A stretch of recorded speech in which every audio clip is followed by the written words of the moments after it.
बोलो जयकारा बोल मेरे श्री गुरु महाराज की जय। सभी गुरुमुख प्रेमियों से सब प्रेम जय सच्चिदानंद। हमेशा से ये बात हर तरह से मशहूर रही है कि जहाँ जहाँ भी प्रेमियों ने, गुरुमुखों ने, सेवकों ने, भक्तों ने अपने भगवान से मिलने की इच्छा जाहिर की है, अपने दिल में आर्त पुकार की है, वो अवश्य ही पूरी हुई है। एक लीला है, बहुत सालों पहले, लगभग 35 साल पहले, एक आदरणीय पूजनीय महात्मा जी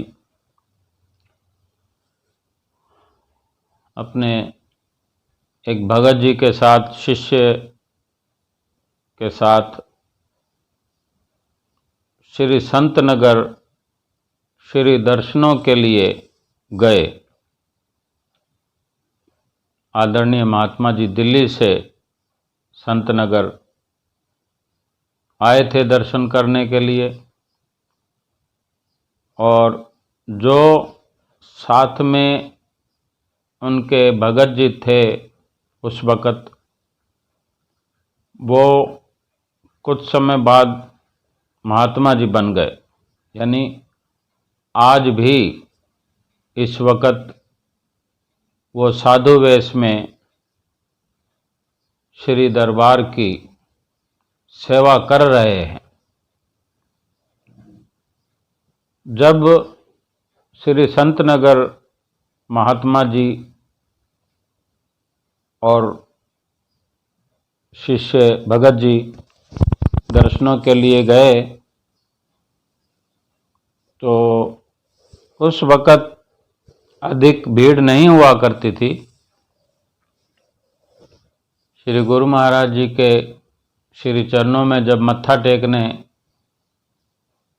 पहुँचे, तो श्री गुरु महाराज जी ने महात्मा जी से पूछा कि आपको कब जाना है वापस। तो आदरणीय महात्मा जी ने विनती की श्री चरणों में कि आप जी की अगर मौज हो तो हमारी इच्छा है कि हम कल ही दिल्ली चले जाएं। श्री गुरु महाराज जी ने आशीर्वाद दिया, मत्था टेककर महात्मा जी और भगत जी आ गए। उसके बाद जो आदरणीय भगत जी महात्मा जी के साथ हैं, उन्हीं से ये लीला सुनी थी। तो वो बताते हैं कि मेरी अपनी इच्छा थी कि इतने समय बाद दर्शन करने आए हैं। वो भगत जी अपने विचार बताते हैं कि उनको शायद कुछ समय बाद दर्शन करने का मौका मिला हो, तो उन्हें मन में विचार आ रहा था कि कम से कम एक दिन और मिल जाए, कि दर्शन एक दिन और करके फिर जाएं। और जबकि वो जानते थे कि महात्मा जी ने कह दिया है कि कल जाना है दिल्ली, तो महात्मा जी तो जाएंगे। अब वो भगत जी विचार उनके अंदर जो चल रहा है, तो वो कुछ ना कुछ ऐसी तरकीब सोच रहे हैं कि ऐसा क्या करें जो एक दिन और दर्शनों के लिए मिल जाए, कल नहीं परसों जाएं, संतनगर से रवाना हों, एक दिन अधिक रुकने का किसी तरह मौका मिल जाए। तो वो तरकीब सोचते सोचते वो बताते हैं कि एक बार मन में ख्याल आया कि मैं सर पर कुछ कपड़ा बांध लूं, ऐसा कुछ मैं बहाना बनाऊं कि मुझे बुखार हो रहा है और एक दिन मैं यहाँ और रुक जाऊं। फिर सोचने लगे कि अगर बुखार का बहाना बनाता हूं तो महात्मा जी, जो कि हो सकता है कि मेरे सिर पे हाथ लगाएं या मेरी हाथ की नब्ज देखें, हाथ पे अगर हाथ लगाया तो शरीर तो बुखार जैसा है नहीं, तो पता चल जाएगा। फिर सोचने लगे कि मैं अपने टांग पर पट्टी बांध लेता हूँ और कह देता हूँ कि मुझे कोई चोट लग गई है, कोई नुकीली चीज लग गई है जिससे मैं चलने में असमर्थ हूँ।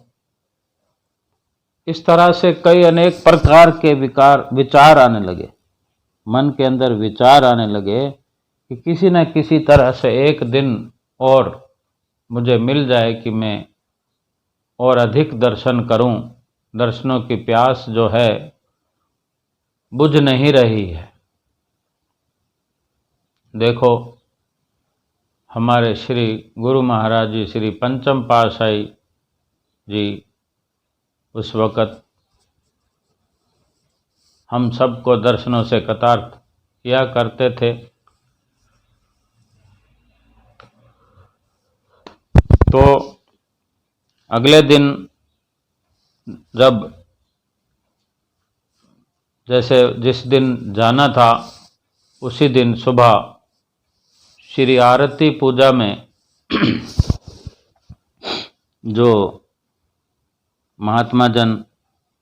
महात्माओं की साइड में और भगत जी भक्तों की साइड में खड़े थे, तो आरती और विनती के बाद जब श्री गुरु महाराज जी चौकी पर विराजमान थे, तो श्री गुरु महाराज जी ने इशारा करके उन महात्मा जी को अपने नज़दीक बुलाया और वचन किए कि आप आज नहीं कल दिल्ली के लिए रवाना होना, यहाँ से आज यहीं रुक जाओ।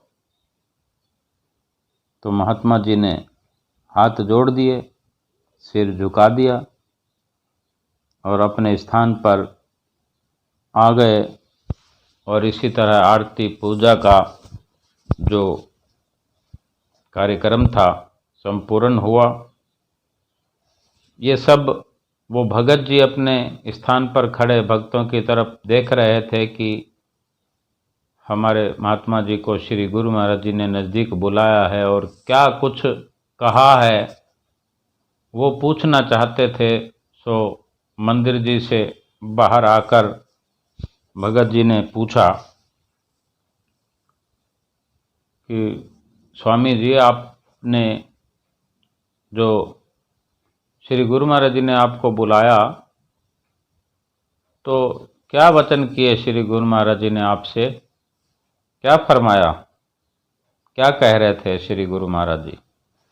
तो महात्मा जी कहने लगे कि श्री गुरु महाराज जी ने हमको नज़दीक बुलाकर वचन किए कि आप आज नहीं कल चले जाना दिल्ली, आज यहीं रुको, आज नहीं जाना। भगत जी ये श्री गुरु महाराज जी के वचन सुनकर बहुत ही खुश हुए, बहुत ही उनको आनंद प्राप्त हुआ।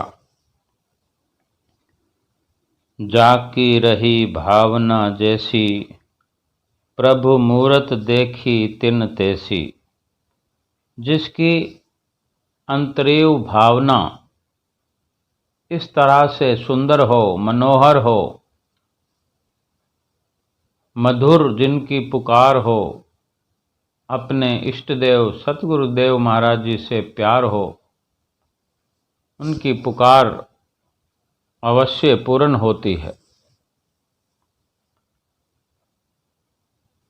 हम रोज नित्य प्रति गाते हैं, जिस पर होए गुरु दयाल, भक्ति धन से करे निहाल। हमसे हर वक्त ऐसी कार्रवाई होनी चाहिए कि हम पर सतगुरु सदा दयाल बने रहें और हमें भक्ति धन से निहाल करते रहें। एक बार श्री संत नगर में पंचम पातशाही गुरु महाराज जी ने कृपा फरमाई और बागीचे में सैर कर रहे थे और कुछ आदरणीय महात्मा जन भी श्री गुरु महाराज जी के साथ में ही सैर कर रहे थे। तो श्री गुरु महाराज जी ने मौजवश पूछा महात्मा जनों से कि महात्मा जी, जब संत नगर के लिए आज्ञा सबको मिल जाती है आने के लिए, आज्ञा के लिए जब सबको सूचना मिल जाती है तो किस तरह सब के सब दौड़े चले आते हैं।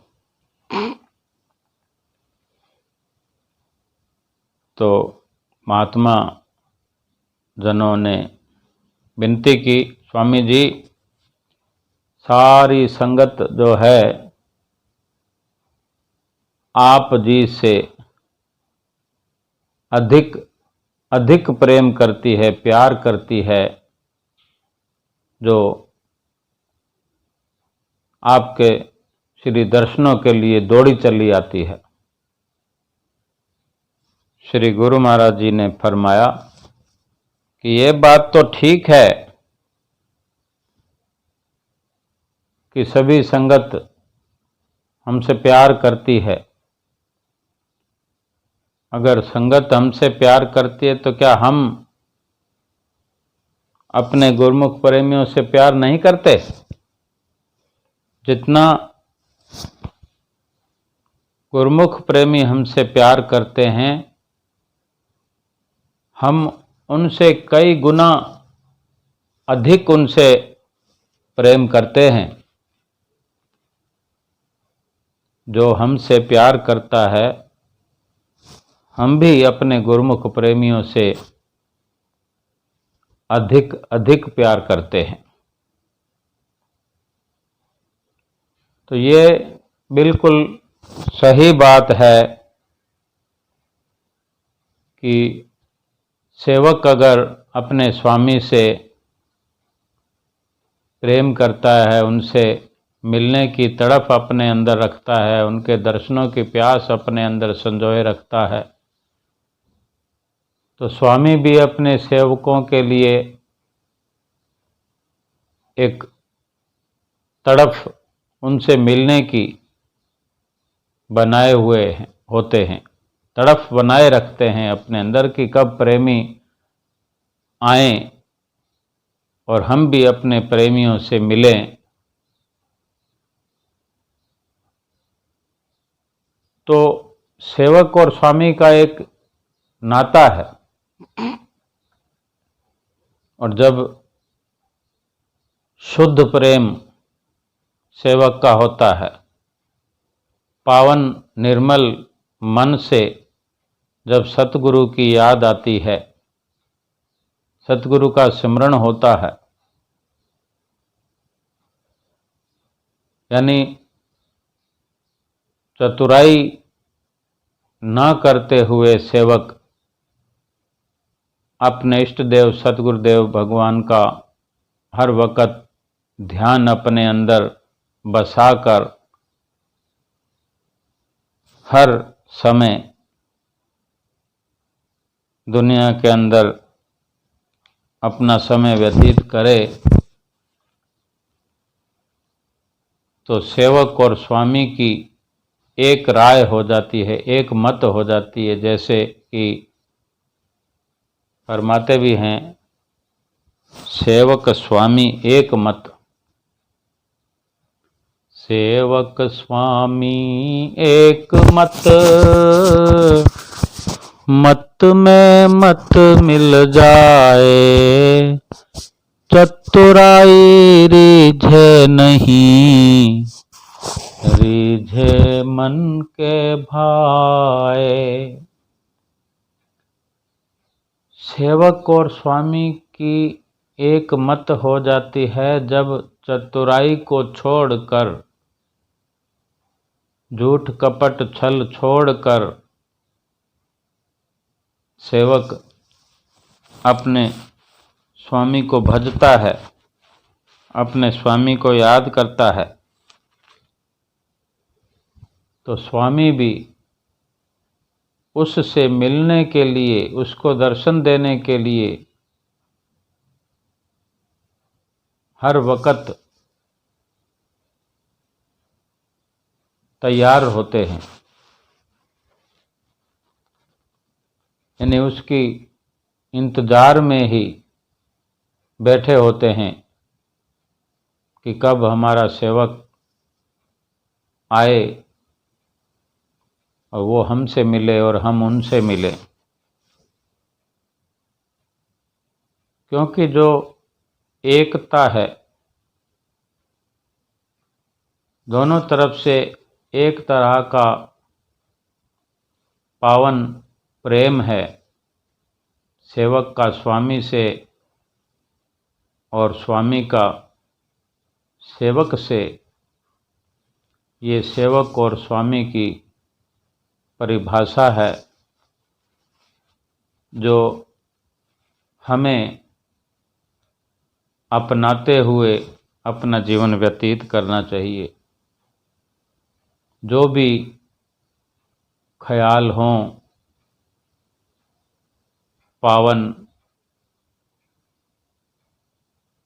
और हार्दिक स्नेह उमड़ता हुआ अपने स्वामी के प्रति हमारे अंदर होना चाहिए, जिससे हर वक्त स्वामी का एहसास हमें बना रहता है। दूर होकर भी हम अपने स्वामी को अपने करीब पाते हैं, अपने साथ महसूस करते हैं, अपने हृदय के अंदर विराजमान हुआ देखते हैं। ये सच्चे प्यार की ही परिभाषा है। सच्चा प्यार, सच्चाई, नम्रता और अच्छे विचार, अच्छा व्यवहार हम अपनाएं तो ये सब लाभ हमें अवश्य ही मिलता रहेगा और श्री गुरु महाराज जी की प्रसन्नता हर समय हर पल हम पर उतरती रहेगी। बोलो जयकारा बोल मेरे श्री गुरु महाराज की जय।